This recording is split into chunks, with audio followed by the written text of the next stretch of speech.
오늘 우리에게 주시는 하나님의 말씀은 구약성경 역대하 제7장 11절부터 18절까지 말씀입니다.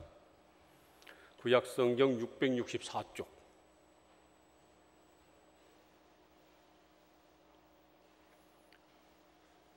구약 664쪽 역대하 제7장 11절부터 18절까지 말씀을 교독합니다. 제가 먼저 11절 말씀을 받들겠습니다. 솔로몬이 여호와의 전과 왕궁 건축을 마치고 솔로몬의 심중에 여호와의 전과 자기의 궁궐에 그가 이루고자 한 것을 다 형통하게 이루니라.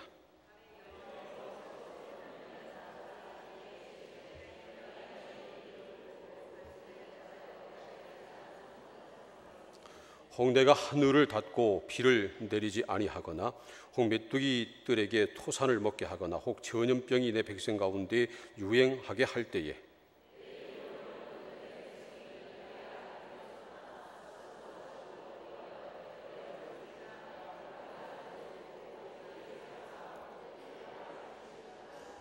이제 이곳에 사는 기도에 내가 눈을 들고 귀를 기울이니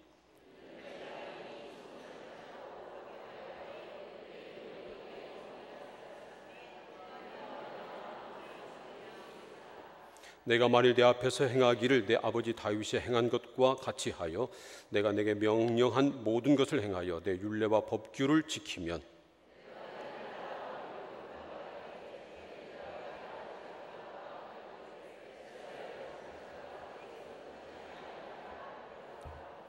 아멘. 할렐루야. 오늘 나라와 민족을 위한 특별 금요 기도에 나오신 여러분들을 주의 이름으로 환영합니다. 그리고 여러분들에게 좋으신 하나님의 위로와 평강이 함께 하시기를 축복합니다. 옆에 있는 분들하고 서로 악수하면서 인사하시기 바랍니다. 기도 응답 받고 가세요. 오늘 기도에 나오신 여러분들 이미 기도 응답 받은 것을 믿으시기를 바랍니다. 우리나라는 정말 하나님의 축복을 많이 받았습니다마는 그러나 지금 여러 가지 난국 가운데 있습니다. 연세대 명예교수인 유종혜 박사는 지금 한국에 만연되어 있는 한국병을 11가지로 꼽았습니다. 첫 번째로는 한탕주의, 두 번째로는 퇴폐주의, 세 번째로는 왜곡된 교육열, 인류병, 치맛바람 그런 것들, 네 번째로는 파벌주의, 지역이기주의, 그리고 다섯 번째는 무질서, 여섯 번째는 과소비, 외형을 중시해서 자기 분수에 넘게 소비하는 것을 말하죠. 그 다음에 일곱 번째는 조급증, 모든 것을 급히 하려고 하는 서두르는 것을 말합니다. 여덟 번째는 적당주의, 대충 하면 된다고 생각하는 것. 그리고 아홉 번째는 특권의식, 권위주의를 말합니다. 그리고 열 번째는 흑백논리, 양분법으로 나누는 것을 말하죠. 그리고 11번째는 냄비성 행동을 말합니다. 냄비성 행동이란 말은 냄비는 금방 불에 놓으면 금방 들끓잖아요. 그냥 무슨 일이 있으면 와 하고 일어났다가 금방 또 식어버리고 언제 그랬냐는 듯이 그렇게 해버리는 그런 행동을 말하는 겁니다. 지금 이것을 지적하려고 하는 것이 아니기 때문에 자세하게 설명하지는 않겠습니다. 이 유종혜 박사가 지적한 11가지 말고도 최근에 깊어지는 또 다른 한국병이 있는데 그건 반기독교적인 정서 그리고 미신을 조장하는 풍조 그런 것이라고 생각을 합니다. 언제부턴가 이상하게 물론 교회와 그리스도인이 잘못한 것도 없잖아 있긴 하지만 그러나 그런 것보다도 훨씬 더 교회를 매도하고 반기독교적인 그런 풍조를 언론이 조장하는 그런 것들을 많이 봅니다. 그러면서 반대로 미신을 조장합니다. 언론이 미신을 조장합니다. TV 프로그램에서 미신 같은 것이 그냥 버젓이 등장하고 그런 것이 당연한 것처럼 그렇게 만드는 잘못된 풍조가 있다고 하는 것입니다. 이런 여러 가지 한국 병들을 고치지 않고는 우리 대한민국에는 소망이 없습니다. 오늘 우리에게 주신 하나님의 말씀인 역대하 7장 13절과 14절 말씀 보면 민족이 재앙을 만나고 위기를 만났을 때 그 민족을 살리는 길을 이렇게 가르치고 있습니다. 우리 함께 역대하 7장 13절 14절 말씀을 다시 한번 읽겠습니다. 시작. 혹 내가 하늘을 닫고 비를 내리지 아니하거나 혹 메뚜기들에게 토산을 먹게 하거나 혹 전염병이 내 백성 가운데에 유행하게 할 때에 내 이름으로 일컫는 내 백성이 그들의 악한 길에서 떠나 스스로 낮추고 기도하여 내 얼굴을 찾으면 내가 하늘에서 듣고 그들의 죄를 사하고 그들의 땅을 고칠지라. 이 말씀은 솔로몬 왕이 성전을 지어 하나님 앞에 봉헌한 다음에 하나님께서 그것을 기쁘게 여기시고 솔로몬에게 주신 말씀입니다. 옛날에는 가뭄이 들거나 메뚜기 떼 같은 해충이 토산물을 먹어버리는 것, 곡식을 먹어버리는 것, 아주 큰 재앙이었습니다. 더구나 전염병이 한번 돌면 그냥 수많은 사람들이 다 죽어 넘어갔습니다. 이런 재앙이 찾아왔을 때 나라와 민족을 살리는 길을 가르친 겁니다. 이 말씀은 당시 솔로몬 왕에게만 주신 말씀이 아닙니다. 또 한 나라를 이끄는 지도자들에게만 주신 말씀이 아니라 하나님의 백성들에게 주신 말씀입니다. 그러므로 여러분, 오늘 이 말씀이 우리 대한민국을 위한 말씀이고 그리고 저와 여러분을 위한 말씀인 것을 믿으시기를 바랍니다. 이 말씀을 통해서 우리가 이 민족을 살리는 길을 찾을 수 있습니다. 첫 번째로는 하나님의 백성들이 악한 길에서 떠나는 겁니다. 누가 악한 길에서 떠나는 거라고요? 하나님의 백성들이. 14절 말씀 보세요.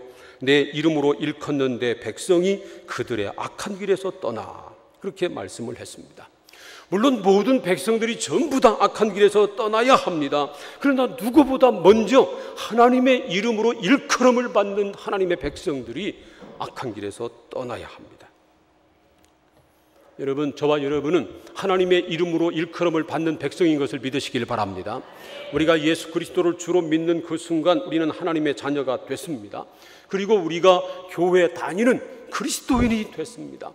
그래서 우리가 인정하든 인정하지 않든 세상 사람들은 우리를 하나님의 이름으로 일컫는 백성으로 그렇게 여깁니다. 그래서 우리가 잘못하면 하나님이 욕을 먹으셔요. 우리가 잘못하면 하나님의 영광을 가리게 됩니다. 그래서 누구보다 먼저 하나님의 이름으로 일컬음을 받는 하나님의 백성들이 악한 죄에서 떠나야 합니다. 사람은 말이죠, 일이 안 되면 일이 되게 하려고 별의별 짓을 다 합니다. 요즘 생계형 범죄가 늘어난다고 합니다. 살기 힘드니까 도둑질하는 사람들이 늘어납니다.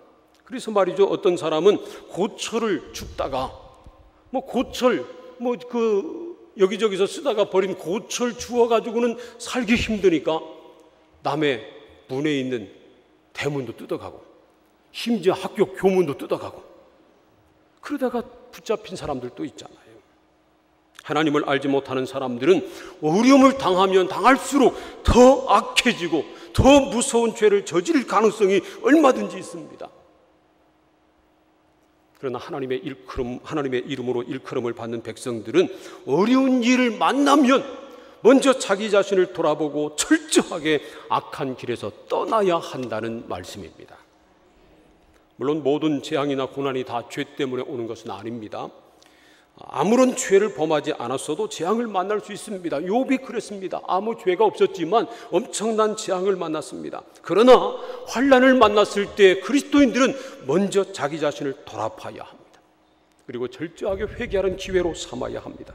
그래서 재앙을 만나거나 고난을 당하면 제일 먼저 우리 자신을 돌아보고 혹 내가 죄를 범하고 있지 않은가, 내가 죄인의 길에 서 있지 않은가 보고 만약 악한 길에 있다면 즉시 그 길을 떠나야 합니다.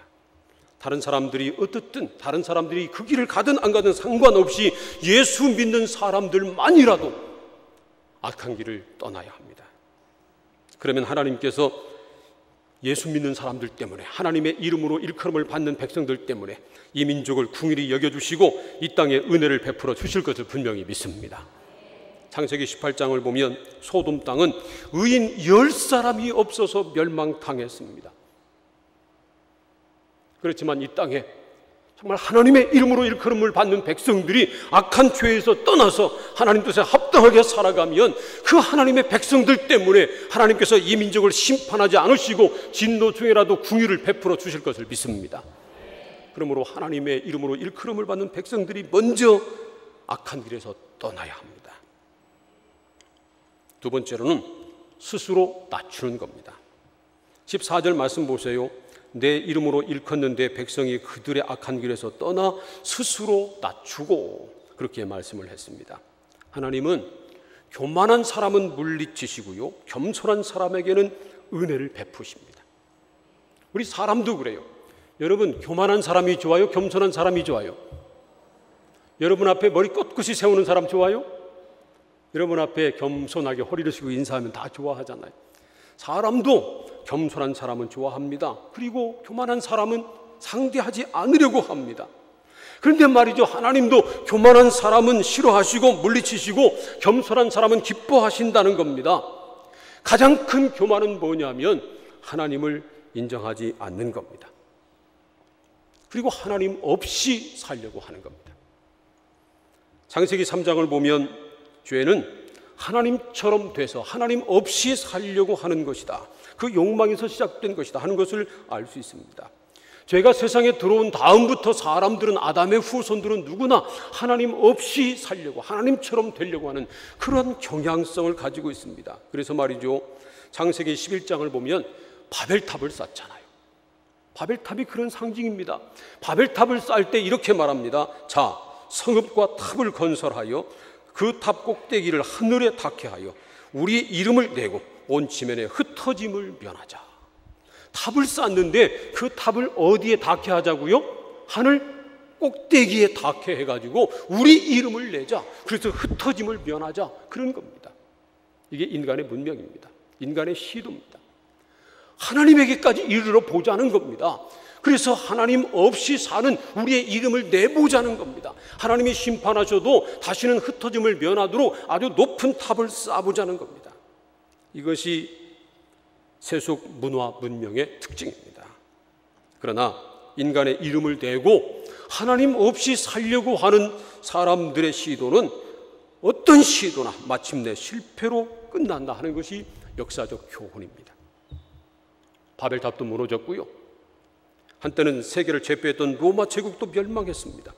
하나님이 없다는 무신론에 근거한 유물론 사상, 그 사상에 근거한 공산주의가 온 세계를 다 붉게 물들일 것처럼 그렇게 여겼지만 지금은 지구상에서 사라져버리고 말았습니다. 정말 저 북한 땅 빼놓고는 거의 공산주의를 찾아볼 수 없습니다. 사람의 이름을 내고 하나님 없이 살려고 하는 인간의 문명은 결국 다 무너지고 만다는 겁니다. 그것이 역사가 우리에게 보여줍니다. 얼마 전에 말이죠, 아시아 지역에서 일어났던 지진 해일, 그 쓰나미의 위력을 봐도 하나님 앞에 우리 인간 문명이 얼마나 무력한가 하는 것을 잘 보여줍니다. 일본이 말이죠, 첨단 기술로 만든 방파제, 세계에 그런 것 없다고, 아무리 큰 파도가 쳐도 끄떡 없다고 했던 방파제가 그냥 쓰나미로 없어져가지고 그냥 사라져가지고 미국 해안가에서 나타났잖아요.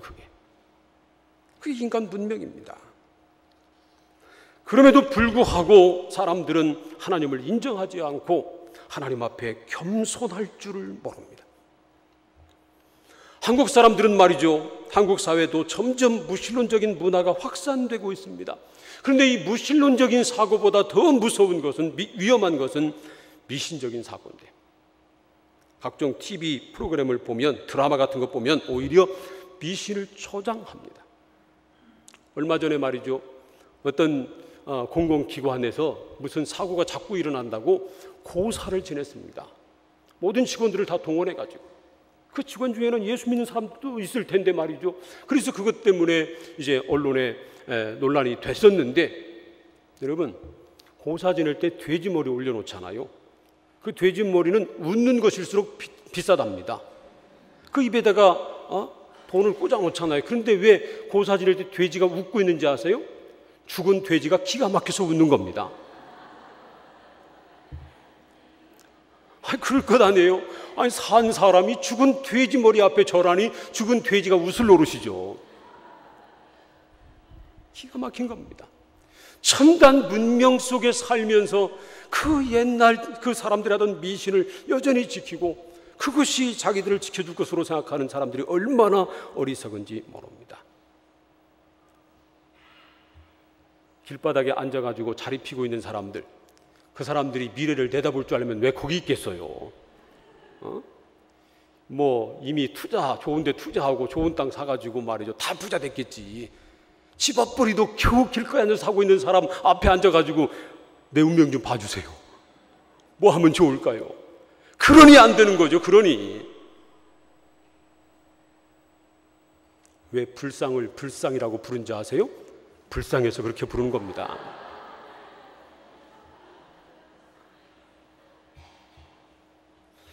시편 14편 1절은 말씀하시기를 어리석은 사람은 그의 마음에 이르기를 하나님이 없다 한다고 말씀을 했습니다.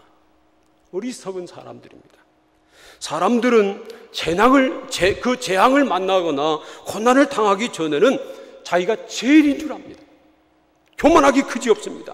자기 힘과 능력으로 모든 것을 다 할 수 있다고 생각합니다. 그러나 자신의 힘으로 어쩔 수 없는 재앙을 만나거나 고난을 만나면 그때서야 자기가 얼마나 무력한 존재인가 깨닫고 겸손하게 됩니다. 전능하신 하나님 앞에 겸손하게 되고요, 하나님이 만드신 자연 앞에 겸손하게 되고 다른 사람들에게 겸손하게 되는 겁니다. 우리 민족이 살 길은 우리 그리스도인들이 겸손해지는 겁니다. 여러분, 하나님 앞에 겸손하시기를 바랍니다. 다른 사람 앞에 겸손하시기를 바랍니다. 우리 자신을 낮춰야 합니다. 철저히 낮춰야 합니다. 하나님 앞에나 사람 앞에 망정된 언행을 하지 말고 하나님 앞에 겸손해야 합니다. 그래야 이 민족에게 살 길이 있습니다. 세 번째로 하나님께 기도해야 합니다. 14절 말씀 보세요. 다시 한번 14절 말씀을 우리 함께 읽겠습니다. 시작. 내 이름으로 일컫는데 백성이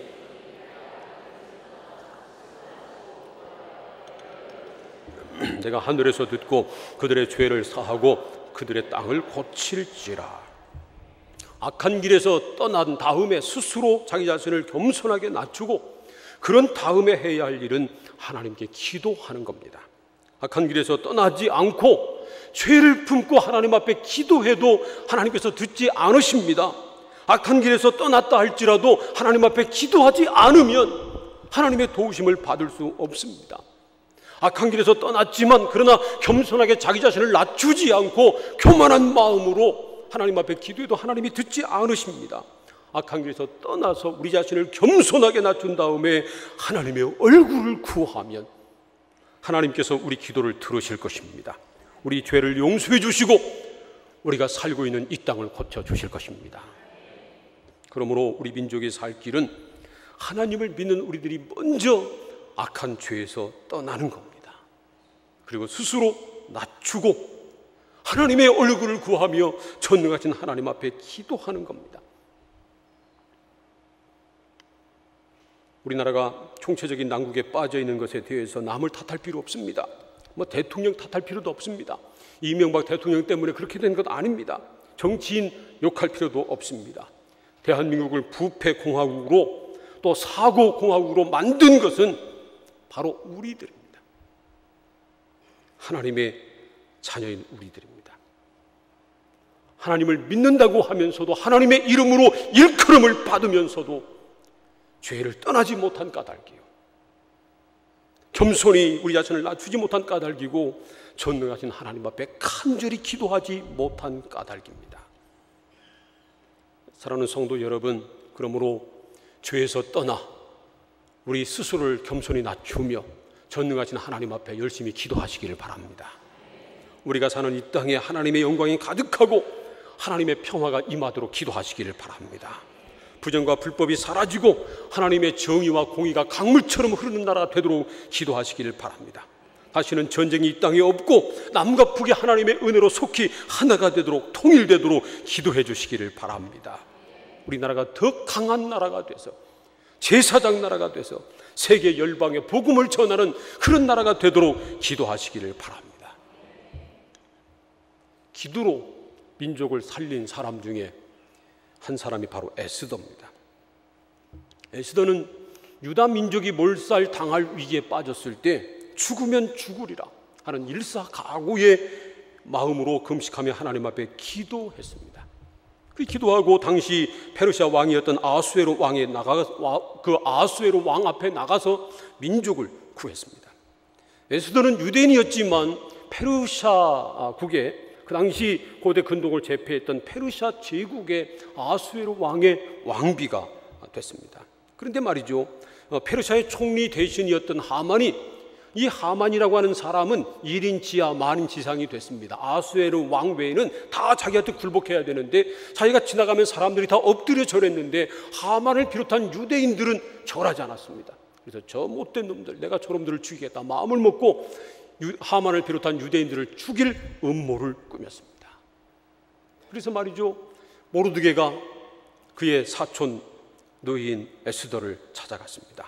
그래서 민족이 죽게 됐다고 하는 사실을 말했습니다. 너만 혼자 왕국에 있다고 너 혼자 살려고 하지 말아라.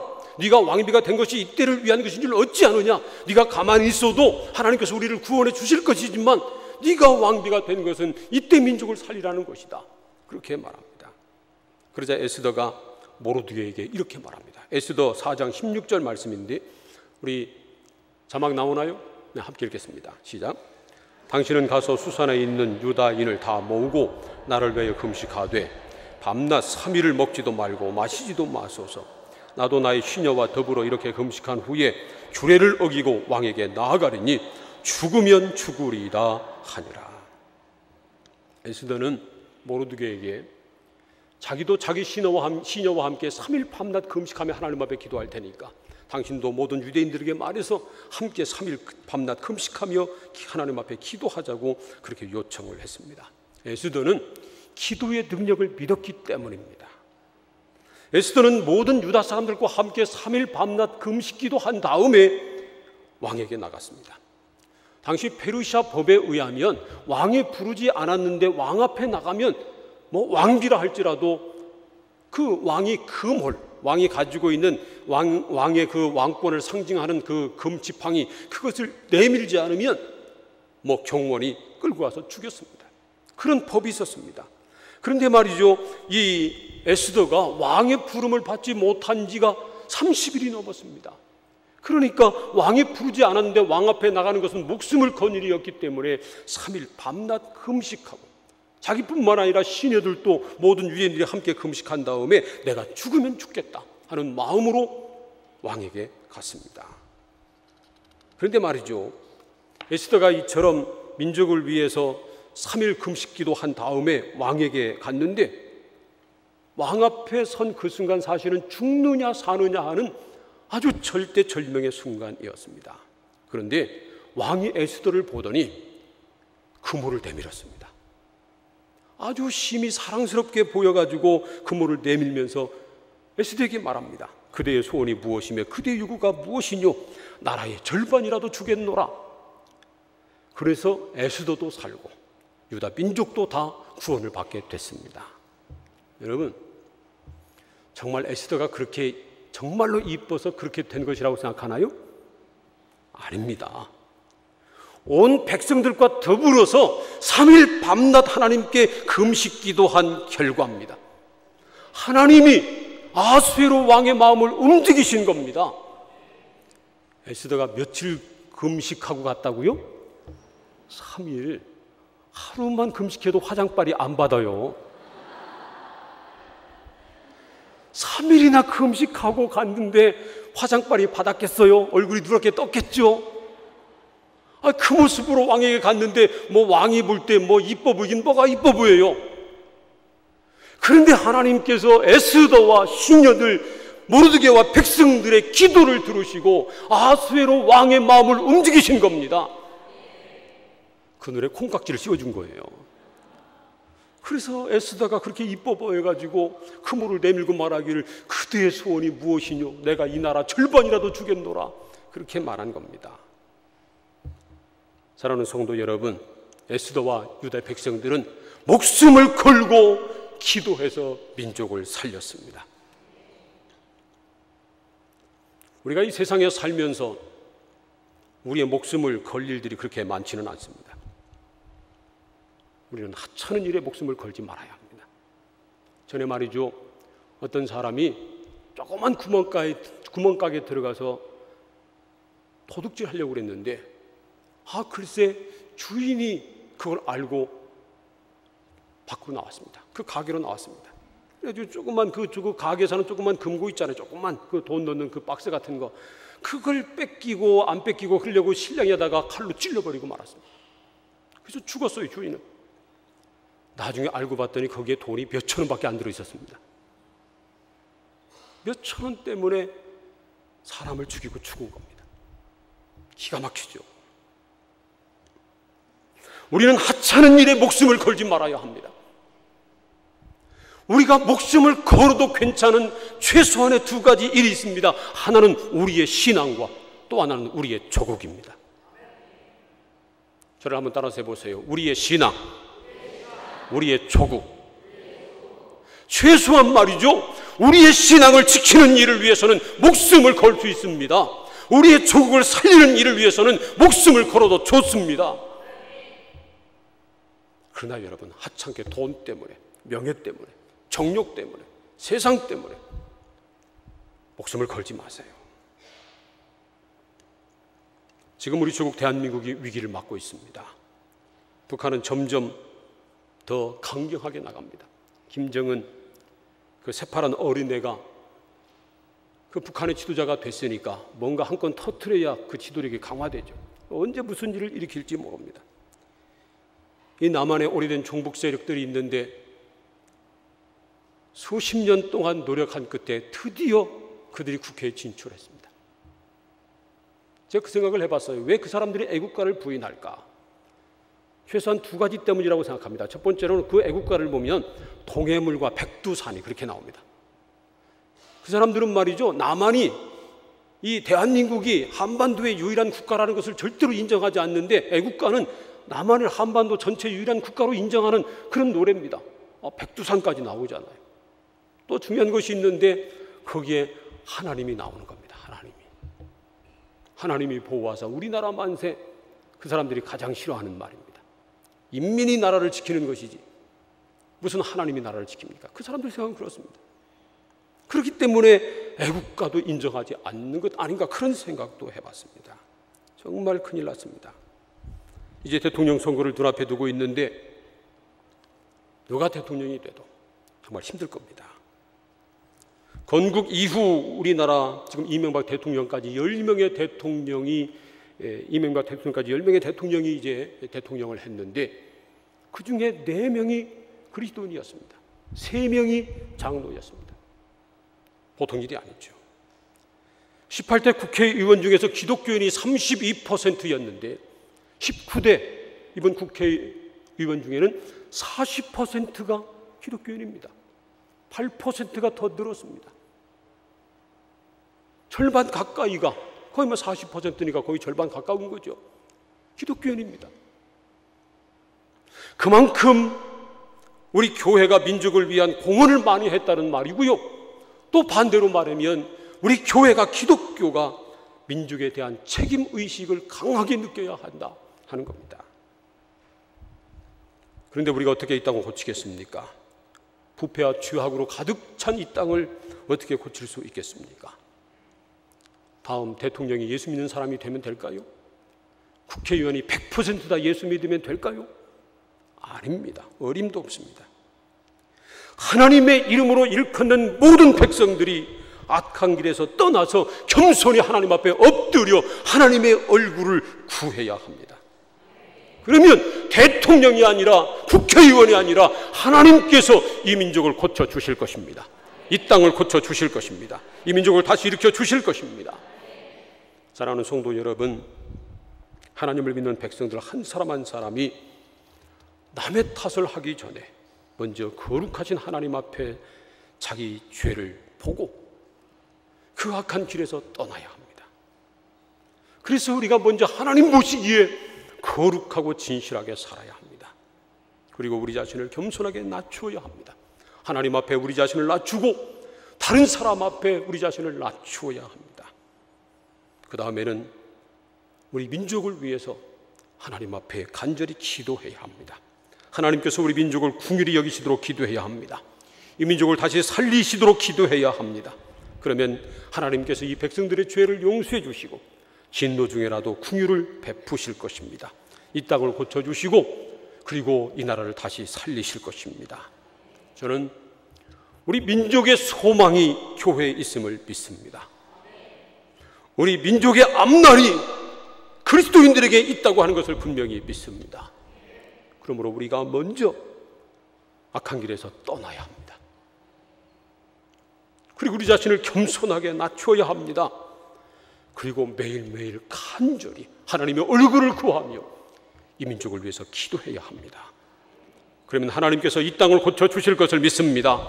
이 민족을 다시 살려주실 것을 믿습니다. 한국교회를 다시 부흥케 하실 것을 믿습니다.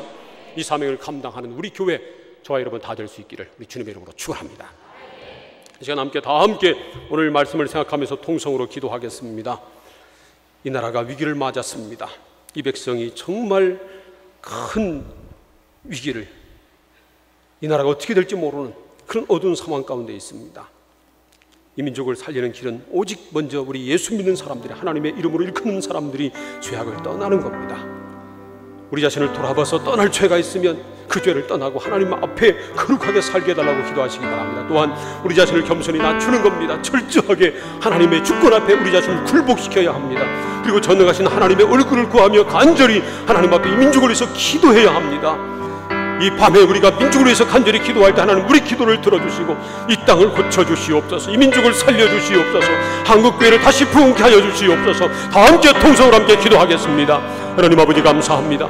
저들을 사랑하셔서 오늘 또 불러주시고 나라와 민족을 위한 특별 금요 기도로 모여서 하나님 앞에 찬양하며 말씀을 나누며 기도하게 하시니 감사합니다. 하나님 아버지, 이 민족을 살려주시옵소서. 이 민족이 위기를 만났습니다. 이 민족이 갈 길이 어둡습니다. 어디로 갈지 모릅니다. 전쟁이 눈앞에 있습니다. 남과 북이 지금 대치하고 총을 겨루고 있습니다. 남과 북에 서로 부패하며 죄악이 가득한 이 세상에 우리가 살아가고 있습니다. 아버지 하나님, 이 민족을 살리는 유일한 길은 하나님으로 이름으로 일컫는 백성들이 먼저 죄에서 떠나는 겁니다. 이 밤에 우리 죄를 돌아봅니다. 죄를 고백합니다. 회개합니다. 그리고 죄에서 떠나게 하여 주시옵소서. 뿐만 아니라 우리 자신 하나님의 주권 앞에 철저하게 낮추는 우리가 되게 하여 주시옵소서. 그리고 하나님의 얼굴을 구하며 겸손한 하나님 앞에 간절히 민족을 위해서 기도하는 우리가 되게 하여 주시옵소서. 그래서 하나님, 이 민족을 고쳐주시옵소서. 이 땅을 고쳐주시옵소서. 하나님, 이 땅을 다시 부흥케 하여 주시옵소서.